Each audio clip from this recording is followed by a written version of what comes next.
Mana biz ijodiy jamoa bilan yo'l yursa mo'l yurib, Mo'ynoq tumanining Shegi qishlog'iga yetib keldik. Hozir 11-maktabda turibmiz. Hamrohlarimiz Buxoro Innovatsion universiteti jamoasi. Hozir shu universitetning rektori Dilnoz Ro'ziyeva bilan ikkovimiz gaplashamiz. Opa, assalomu alaykum. Charchoq qilmayapsizmi? Rahmat. Sayohatlar bilan. Rahmat. Mana endi asosiy final bosqichiga yetib keldik. Shu jarayonlar, loyihalar haqida kuzatuvchilarga ma'lumot bersangiz. Xush kelibsizlar. Rahmat. Buxoro Innovatsion universiteti bugun Mo'ynoqda, Qoraqalpog'istonda bir katta proyekt, asosiysi talabalarimiz tashabbusi bilan katta loyiha ustida mana ish boshladik. Bugun 29-iyun bir tarixda qoladigan ish qilyapmiz.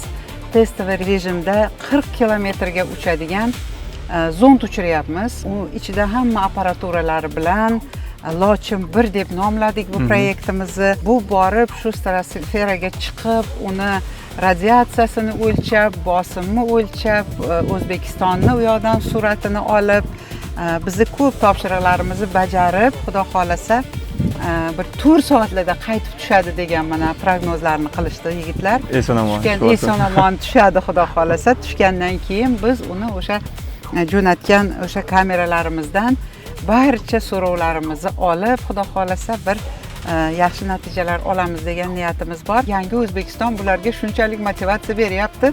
Bular sun'iy yo'ldosh uchiramiz deyapti. O'zbekistonda bo'lmagan. Endi vaqt soati ham keldi-da.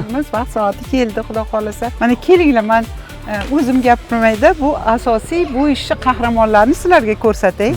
Ya'ni bu faqatgina birinchi uchirishimiz emas, bundan keyin ham davom ettiramiz.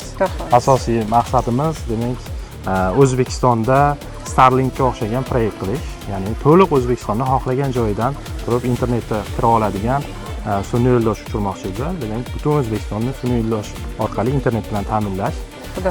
Demak, xohlagan joyingizdan turib internetga ulansangiz bo'ladi. Shunaqa proyekt qilmoqchimiz. Bu bizning birinchi testli versiyadagi proyektimiz. Bundan keyin ham davom ettirmoqchimiz. Bu demak proyektimiz havo shari orqali ko'tariladi.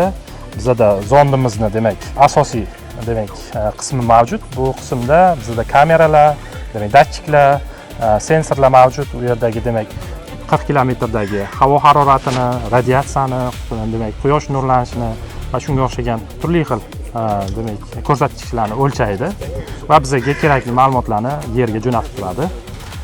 Bu proyektimizda demak asosiy maqsadimiz 40 kilometrgacha olib chiqish. Chunki O'zbekistonda hali birorta zond 40 kilometrgacha chiqmagan. Demak, o'tgan yili Uskosmos uchirgan zondimiz eng yuqori cho'qqiga, ya'ni 28-29 kilometr atrofida yuqoriga chiqqan. Biz undan yuqoriroqqa ko'tarib, o'sha yerdagi holatni o'rganmoqchimiz. 2027-yilda ikkinchi Lochin 2 demak dasturimizni ishga tushiramiz. Ya'ni o'sha haqiqiy sun'iy yo'ldoshni 100 kilometr demak tepaga olib chiqamiz. 100 kilometr, agar 100 kilometr tepaga olib chiqadigan bo'lsak, u sun'iy yo'ldosh o'sha yerda qoladi, ya'ni qaytib yerga tushmaydi, yer ustida aylanib turadi.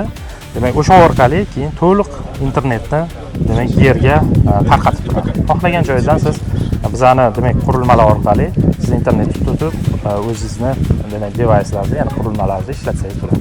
U Lochin 2 demak proyektimiz. Bundan keyingi proyektimizni rejalashtiryapmiz.